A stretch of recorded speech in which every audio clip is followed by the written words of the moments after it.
మాటలు నేను మీతో పంచుకోవడానికి ఇష్టపడతా ఉన్నాను. భక్తుడైన యెహెజ్కేలు జీవితాన్ని మనం గమనించినట్లయితే, యెహెజ్కేలు గ్రంథము 37వ అధ్యాయము 1 నుంచి 14 వచనాల వరకు. ఇప్పుడు దీని అవసరం లేదు, నా మాటలు వింటే చాలు. యెహెజ్కేలు గ్రంథము 37వ అధ్యాయము 1 నుంచి 14 వచనాల్లో దేవుడు యెహెజ్కేలుని ఎండిన ఎముకలు గల లోయలోకి తీసుకెళ్ళి అనేక విషయాన్ని బోధిస్తూ ఉంటాడు. ఇశ్రాయేలు ప్రజల యొక్క పరిస్థితిని, తిరిగి వారిని ఎలా పునరుద్ధరణపరుస్తారన్న సత్యాన్ని వివరిస్తూ ఉంటాడు. ఈ యెహెజ్కేలు గ్రంథము 37వ అధ్యాయం అంటే ఎండిన ఎముకలన్నింటినీ తిరిగి జీవింపజేసిన దేవుని అద్భుతం. రేపొద్దున ఎవరైనా పరిశుద్ధ గ్రంథాన్ని తెరిచి యెహెజ్కేలు 37వ అధ్యాయం చూడండి అనగానే ఎండిన ఎముకలన్నింటినీ తిరిగి జీవింపజేసిన దేవుని శక్తి అనే సత్యాన్ని మనం గుర్తుపెట్టుకోవాలి. అయితే ప్రియులారా, ఆ సంభాషణలోని దేవుడు యెహెజ్కేలు భక్తుడిని ఒక ప్రశ్న అడుగుతాడు. యెహెజ్కేలుని చుట్టూ ఉన్న ఎండిన ఎముకలన్నింటినీ తిరిగి జీవింపజేయగలనన్న విశ్వాసం నీకు ఉందానంటే దానికి సమాధానంగా జవాబుగా, ప్రభువా నీకే తెలుసు నాయనా అంటాడు. నీకే తెలుసును అన్న మాట చాలా సాధారణంగా మనకు అనిపించినప్పటికీ ఎంతో నమ్మకంతో, విశ్వాసంతో అన్నమాట. ప్రభువా నువ్వు అనుకుంటే ఎండిన ఎముకలను సైతం తిరిగి జీవింపజేయగల సమర్థుడు అని విశ్వసించి చెప్పిన మాట. అద్భుతమైన మాటలు. విశ్వాసాన్ని ఎలా అర్థం చేసుకోవాలి? అపొస్తలులైన పౌలు క్రైస్తవ జీవితంలో అన్నిటికంటే 3 ప్రాముఖ్యమైనవని చెప్తూ కొరింథీయులకు రాసిన మొదటి పత్రిక 13వ అధ్యాయము 13వ వచనంలో, కాగా విశ్వాసము, నిరీక్షణ, ప్రేమ ఈ 3ను నిలుచును, వీటిలో శ్రేష్టమైనది ప్రేమే. విశ్వాసము, నిరీక్షణ, ప్రేమ ఈ 3 కూడా ప్రాముఖ్యమైనవి, కానీ శ్రేష్టమైనది మాత్రం ప్రేమ. ఎందుకు అన్నట్టంటే మనలో విశ్వాసం ఉంటుంది, యేసుక్రీస్తు ప్రభువారే నిజమైన దేవుడు అని. మనలో నిరీక్షణ ఉంటుంది, ఏదో ఒక రోజు మనం ఆయన్ని కలుసుకోబోతున్నాం అని. మనలో ప్రేమ ఉంటుంది, ఎందుకంటే ఆయన మనం ముందుగా ప్రేమించాడు కాబట్టి. అయితే కొన్ని రోజులకి ఈ విశ్వాసంతో, నిరీక్షణతో పని లేదు. పరలోక రాజ్యంలో దేవుని ముఖాముఖిగా చూసినప్పుడు విశ్వాసంతో, నిరీక్షణతో పని లేదు. కానీ ఇప్పుడు ఎల్లప్పుడూ నిరంతరము శాశ్వతంగా నిలిచిపోయేది మాత్రం ప్రేమే. దేవుని చూసాక విశ్వాసం అవసరం, దేవుని కలిసాక నిరీక్షణ అవసరం, కానీ శాశ్వతంగా మిగిలిపోయేది ఏంటి? ప్రేమ. ఎందుకని ప్రేమ శ్రేష్టమైనది అన్నాడు. అయితే ఒక ప్రశ్న, పరిశుద్ధ గ్రంథంలో ఎక్కడైనా ప్రేమను బట్టి రక్షణ, ప్రేమను బట్టి మీరు నీతిమంతులుగా మార్చబడ్డారు అనే వాక్యం చూపించగలవా? ఎక్కడ చూపించలేము. కానీ విశ్వాసం బట్టి రక్షణ, విశ్వాసమే మనల్ని నీతిమంతులుగా మారుస్తుంది, నీ విశ్వాసమే నిన్ను స్వస్థపరిచింది అనే మాటలు మాత్రం, వాక్యాన్ని మాత్రం మనం చూపించగలం. ప్రేమ శ్రేష్టమైనదే, శాశ్వతమైనదే. కానీ ఈ ప్రేమను మనం కలిగి ఉండాలన్నా, పరలోక రాజ్యంలో ఆ ప్రేమను మనం పొందుకోవాలన్నా భూలోకంలో విశ్వాసము కీలక పాత్ర పోషిస్తుంది. అందుకని విశ్వాసం లేకుండా దేవునికి ఇష్టడే ఉంటే అసాధ్యమని దేవుని వాక్యం సెలవిస్తాం. దీని పైన కలిగాక హల్లెలూయా. నమ్మకం వేరు, విశ్వాసం వేరు.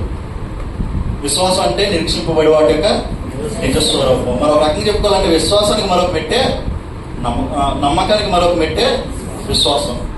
నైగ్రా ఫాల్స్ దగ్గర ఒక తాడు కట్టి లారిన్ అనే వ్యక్తి అటు ఇటు నడుస్తూ ఉన్నాడంటే తాడు మీద. దాన్ని వీక్షిస్తున్న ప్రజలందరూ కూడా కీరేతులు కొడతారు, చప్పట్లు కొడతారు.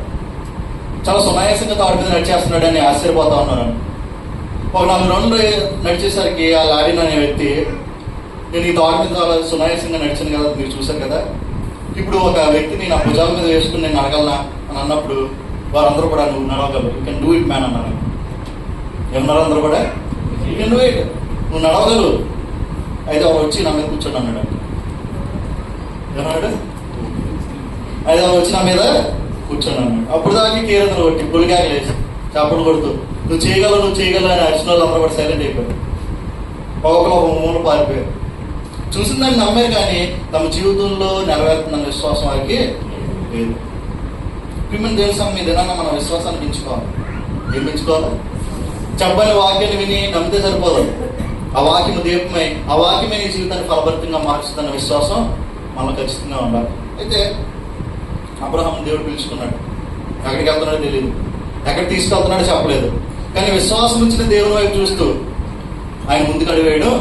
మనకు తెలుసు, ఉన్నపాటినే రమ్మన్నాడు. మూట ముందు సర్దుకుని కుటుంబంతో సహా ఆయన బయలుదేరాడు. అలా వెళ్తున్న అబ్రహాంని ఎంతో మంది అడుగుంటారు, అబ్రహాం నువ్వు ఎక్కడికి వెళ్తున్నావు అని. ఇప్పుడు నేను చుట్టూ పుట్టేసుకుని యానివర్సరీకి వచ్చాను. వసంత దారిలో నాకు తెలిసిన వాళ్ళు ఎవరైనా కనిపించి పాస్టర్ మీరు ఎక్కడికి వెళ్తున్నారంటే దానికి సమాధానంగా నాకు తెలియదని అనుకోండి, ఏమనుకుంటారు? నాకు పిచ్చి అనుకుంటారు. ఏమనుకుంటారు? నాకు పిచ్చి అనుకుంటారు. కానీ అబ్రహాము మొట్టమొదటి సర్దుకుని కుటుంబంతో సహా వెళ్తున్నప్పుడు ఎంతమంది ఉంటారు? ఆయన ఏమని సమాధానం ఇచ్చి ఉంటాడు? ప్రియమైన దేవుని సంగమా, మా అబ్రహాము గమ్యము ఒక ప్రాంతమో దేశమో వర్గమో కాదు, ఆయన గమ్యము పిలుచుకున్న దేవుడే.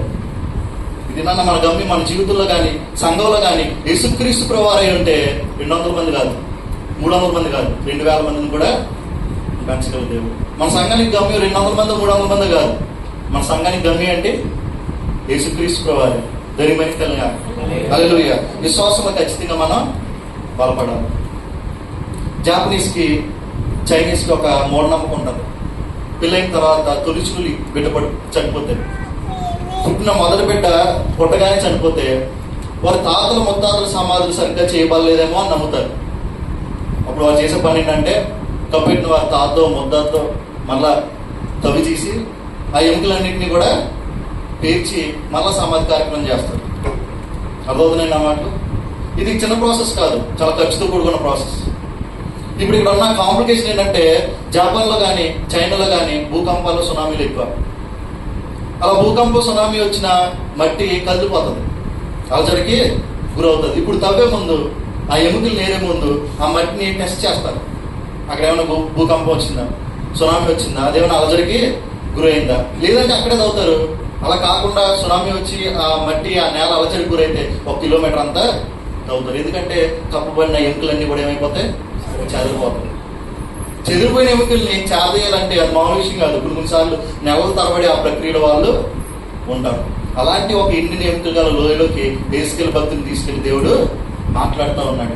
అక్కడ ఒక మంచి మాట రాయబడుతుంది, గడగడ శబ్దం వినిపించిందంట. ఎప్పుడనంటే దేవుడి నామాన్ని ఆధారం చేసుకుని ఎండిన ఎముకలన్నింటినీ తిరిగి ఏమైనా శబ్దం వినిపించింది, గడగడ శబ్దం వినిపించింది. ఎందుకంటే ఎముకలన్నీ అయిపోయి చెదరిపోయి అక్కడ పడితే అక్కడికి చెదరిపోయి. ఇప్పుడు ఎముకలన్నీ కూడా చేరాలంటే, ఒక శరీరాన్ని అతుక్కోవాలంటే అవన్నీ కూడా ఏం చేయాలి, దగ్గరికి రావాలి. ఆ ప్రయాణంలో ఆ ప్రక్రియలో ఎముకికి రాపిడి జరిగి గడగడ శబ్దం వినిపించినాడు. దీనికి భయంకరలేక హల్లెలూయా. ఎన్ని ఎముకలను సైతం తిరిగి జీవింపజేసిన దేవునికి మన సమస్యలు పెద్ద ఏం కాదు. ఇది మనం నమ్మాలి, మనం విశ్వసించాలి. ప్రభా ఎన్ని ఎముకలను సైతం తిరిగి జీవింపజేసో నా సమస్య పెద్ద లెక్క కాదన్నాడు.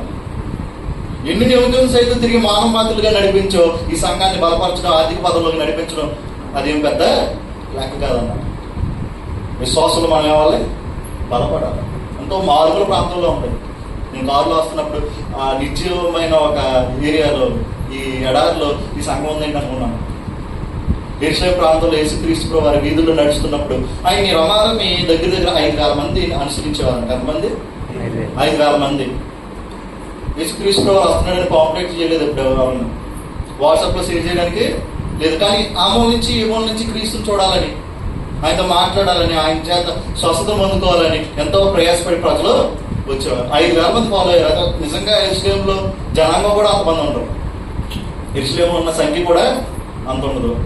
వీళ్ళని మనం విశ్వసిస్తే దేవుడు ఈ సంఘంలో ఆయన ఆత్మ సంచరిస్తున్నంత వరకు మనం ఏ మూలలో ఉన్నా కానీ ఆయన చూడాలని ఆశ ఉంటే మనం ఇక్కడికి రాగలం. కొండల లోపల ఉన్నా కానీ దేవుడి సంఘాన్ని నడిపించగలం. అయితే మనకి ఏముండాలి? విశ్వాసం ఉండాలి. సరైన విశ్వాసం లేకుండా, మాదిరికరమైన జీవితం లేకుండా సంఘాన్ని నువ్వు ఎంత చేసినా దమ్ముడి ఉపయోగం లేదు. యానివర్సరీ వచ్చేస్తుంది కదా, నేనే ముందుకు ఆనికేశాను. యానివర్సరీ వస్తుంది కదా, అలుపెరగకుండా అన్ని పనులు నేను చేశానంటే నీకు సరైన విశ్వాసం, మాదిరికరమైన జీవితం లేకపోతే దేవుడు ఏమంటాడు, నువ్వెవరో నాకు తెలియదు అంటే. అదే సరైన విశ్వాసంతో, సరైన మాదిరికరమైన జీవితంతో అందరికంటే ఒక 5 నిమిషాల ముందు వచ్చి చైర్లు సదురు, అదే సంఘానికి మాదిరికరంగాను మేలుకరంగాను మారు. కాబట్టి విశ్వాసంలో మనం బలపడాలి. ఈ సంఘాన్ని బలపరచాలన్న ముందు మీ కుటుంబాన్ని మీరు సరి చేసుకోవాలి, మన దీపాలను మనం సరి చేసుకోవాలి. దేవుడి కొద్ది మాటల్ని దీవించి ఆశ్రయించింది కాక.